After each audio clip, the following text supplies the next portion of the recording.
So, unless you've been living in an allegorical cave for the last few months, or possibly traveling across remote islands off the coast by sailboat sans Wi-Fi, in which case I am insanely jealous, please invite me along next time, then you have probably been exposed to the national phenomenon that is Netflix's 13 Reasons Why.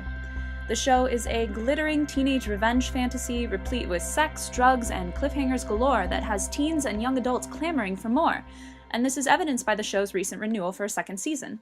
However, I believe the storyline and unintentional sensationalism with regard to taking one's own life is extremely dangerous.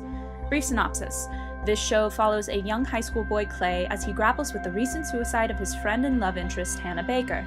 Upon Hannah's death, Clay is given audio tapes by another student, which detail, in Hannah's own words, the 13 reasons why she decided to end her life.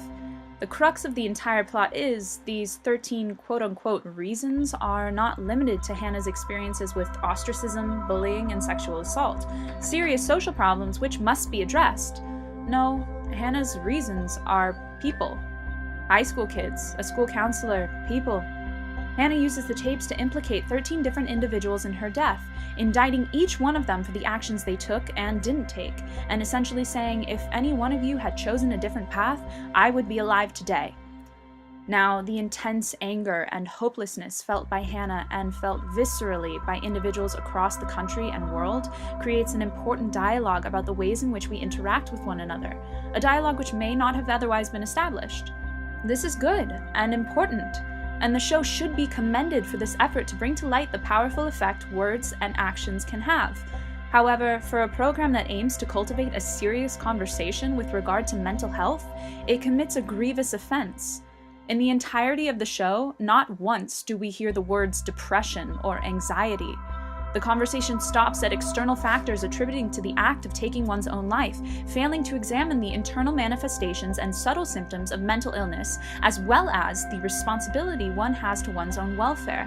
Hannah is thus portrayed as a vindictive, vengeful teenager who uses her death to intentionally instill an intense guilt upon her peers. And it is successful. Each one of her reasons is utterly destroyed by their culpability in the young girl's death, one going so far as to attempt suicide himself. And the lack of concern or aid from Hannah's parents and school counselor fuels the internal belief a mentally ill viewer may have that there is no hope or source of support. The conversation now moves away from constructive criticism of the ways in which human beings treat each other to portraying suicide as a viable option to garner the sympathy and attention previously perceived as absent. The show culminates in a graphic depiction of Hannah cutting her wrists and bleeding to death in a bathtub. This portrayal provides a cathartic fantasy for teens exhibiting suicidal thoughts. Psychologists state that the inclusion of this scene is extremely dangerous, proclaiming suicide contagious. Interviews with teens with a reported history of mental illness confirms this statement, as the majority of the individuals interviewed after watching the show expressed a longing for a similar circumstance when contemplating suicide. So basically, what we can gather from this show is the need to openly and honestly discuss mental health in a non-judgmental, welcome environment. We need to emphasize the importance of being aware of our words and actions as they affect others. We must own and highlight the responsibility we have to ourselves and our welfare.